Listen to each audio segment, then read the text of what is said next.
Halo semuanya, saya Vida Mastrika. Dalam video sharing tentang analisis dan desain sistem, kali ini saya akan membahas tentang tipe pesan atau message yang bisa kalian gunakan dalam sequence diagram. Nah, video sequence diagram ini agak panjang, jadi saya membaginya menjadi 4 bagian. Seperti yang saya tunjukkan di sini, dan tipe message ini adalah bagian yang kedua. Kalau ada dari kalian yang belum nonton bagian pertama, silakan klik link yang sudah saya sediakan di description box ya. Oke, ayo kita langsung ke materi kali ini.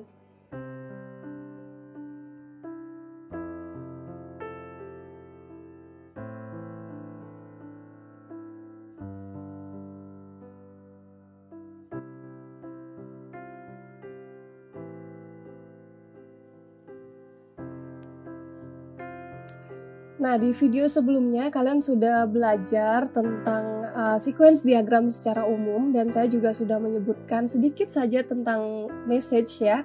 Kali ini saya akan menerangkan apa yang dimaksud dengan message dan jenis-jenis dari message yang ada pada sequence diagram. Kita rewind dulu ya. Ini adalah gambar terakhir saya di video sebelumnya. Ada beberapa objek yang nanti akan terlibat dalam sequence diagram, dan objek-objek tersebut akan berkomunikasi dengan cara saling mengirim pesan ya. Pesan 1 adalah pesan pertama yang terkirim karena dia posisinya paling atas. Pesan 6 adalah pesan terakhir yang terkirim karena dia posisinya paling bawah di sini. Objek-objek di sini akan mengirim pesan, saling berkomunikasi sampai tugasnya selesai. Kalau kalian lihat di sini, tanda panahnya ini ada berbagai jenis ya. Ada yang garisnya solid seperti ini, ada yang putus-putus seperti ini. Apa sih sebenarnya maknanya? Sebentar lagi saya jelaskan ya. Message ini adalah komunikasi antar objek, bisa menyampaikan dan menerima informasi. Message di sini juga bisa diartikan untuk menggambarkan permintaan operasi yang ditampilkan secara horizontal.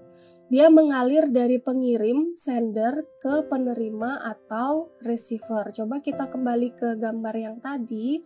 Dia mengalir dari sender ke receiver. Kita lihat message 1, dia mengalir dari objek 1 ke objek 2 ya. Berarti sendernya adalah objek 1, receivernya adalah objek 2. Kita lihat message 4. Message 4 ini bergerak atau mengalir dari objek 2 ke objek 1. Berarti sendernya adalah objek 2, receivernya adalah objek 1. Ya, itu dia. Urutan message dapat dilihat dari vertikal seperti yang saya jelaskan di awal tadi. Message 1 adalah message pertama yang dikirimkan, sedangkan message 6 adalah message terakhir yang dikirimkan ya. Message pertama pasti posisinya paling atas, dan message berikutnya diletakkan lebih rendah dari message sebelumnya. Nah, itu yang perlu diperhatikan ya. Kita lihat message 1 lebih atas, message 2 pasti agak di bawah. Jadi kalian nggak menaruh message 2 ini sejajar dengan message 1 ya. Message 3 juga lebih rendah dari message 2, dan message 4 di sini tidak sejajar dengan message 3. Nah, itu yang harus kalian perhatikan dalam membuat sequence diagram.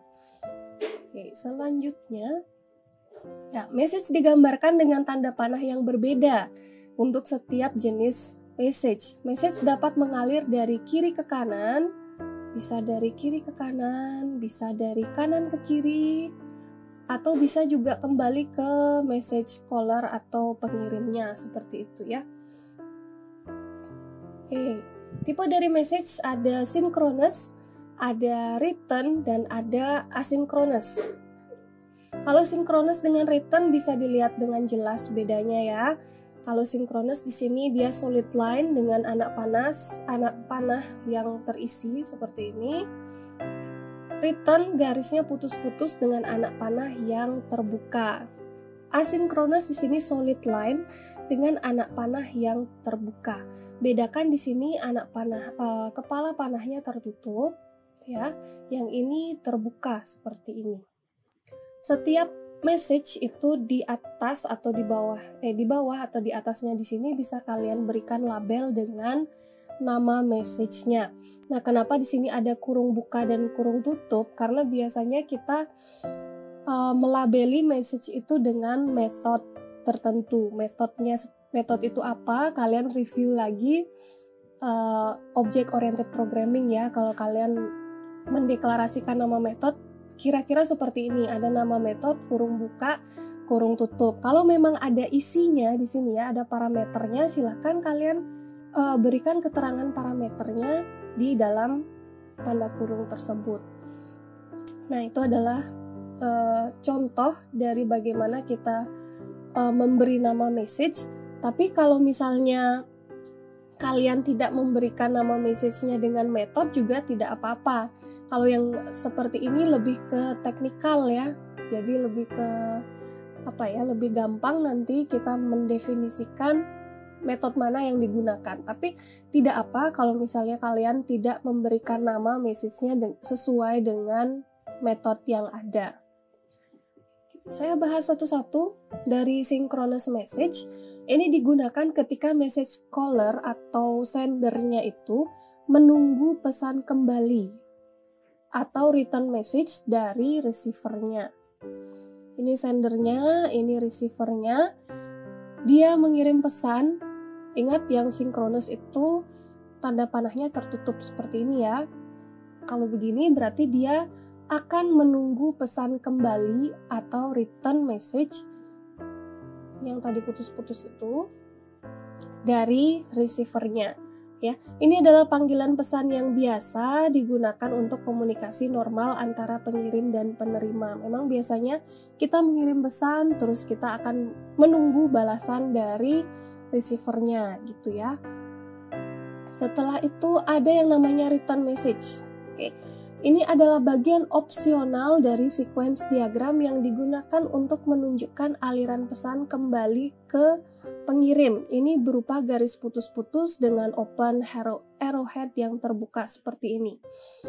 Kalau message 1 tadi adalah synchronous dari sender ke receiver, berarti receivernya pasti akan mengirim message kembali ya ke sendernya. Tapi kenapa di sini opsional? Nah, ada yang menyatakan bahwa ini opsional ya. Kenapa seperti itu?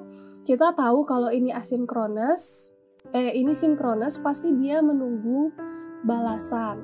Nah, kadang sequence diagram itu sangat besar dan sangat banyak pesan yang tertulis di sana. Ada beberapa pembuat sequence diagram yang memang dia memakai synchronous message seperti ini tetapi tidak menampilkan reply-nya. Kenapa? Karena garis yang sudah terlalu banyak atau karena memang ingin membuat diagramnya terlihat lebih simple. Yang jelas kita tahu ini sinkronus dan pasti ada balasannya. Kalau memang balasannya itu harus ditampilkan karena tingkat kepentingan atau yang lainnya, silakan ditampilkan balasannya. Atau memang kalau sequence diagramnya tidak terlalu besar, masih sangat kecil, satu halaman masih besar gitu ya, bisa di zoom sampai banyak, silakan diberikan keterangan message return-nya gitu. Selanjutnya ada asynchronous message. Bedanya dengan synchronous adalah tanda panahnya ini, kepalanya dia terbuka ya. Digunakan ketika message caller atau sendernya ini tidak menunggu pesan kembali. Dia tidak menunggu pesan kembali atau return message dari message receivernya ya. Ini garisnya solid dengan arrowhead yang terbuka. Selanjutnya ada yang menggunakan non-instantaneous message juga. Biasanya kita dalam membuat sequence diagram buat message-nya lurus begini ya. Oke, berarti ini artinya kapan sender mengirim pesan itu langsung diterima oleh receiver atau pesan tersebut tidak lama memakan waktu untuk diterima oleh receivernya. Tetapi kalau kita ingin menunjukkan bahwa ada waktu yang dibutuhkan untuk pesan itu sampai ke receiver, silakan menggambarkan non-instantaneous message seperti message yang nomor 2 ini. Karena dimensi waktu di sini dari atas ke bawah ya. Kita mulai dari atas terus sampai di bawah. Kalau misalnya datar seperti ini kan berarti dia instan ya, langsung terkirim. Kalau misalnya miring seperti yang nomor 2 ini berarti tidak langsung diterima oleh receivernya. Dia perlu waktu dari pengiriman sampai pesannya sampai di receivernya. Nah itu ya, itu dia jenis-jenis dari message yang kalian bisa pergunakan dalam sequence diagram. Oke, bagaimana tentang materi kali ini tentang tipe-tipe pesan atau message yang bisa kalian gunakan dalam sequence diagram? Semoga bisa kalian semua terima dengan baik materi kali ini ya.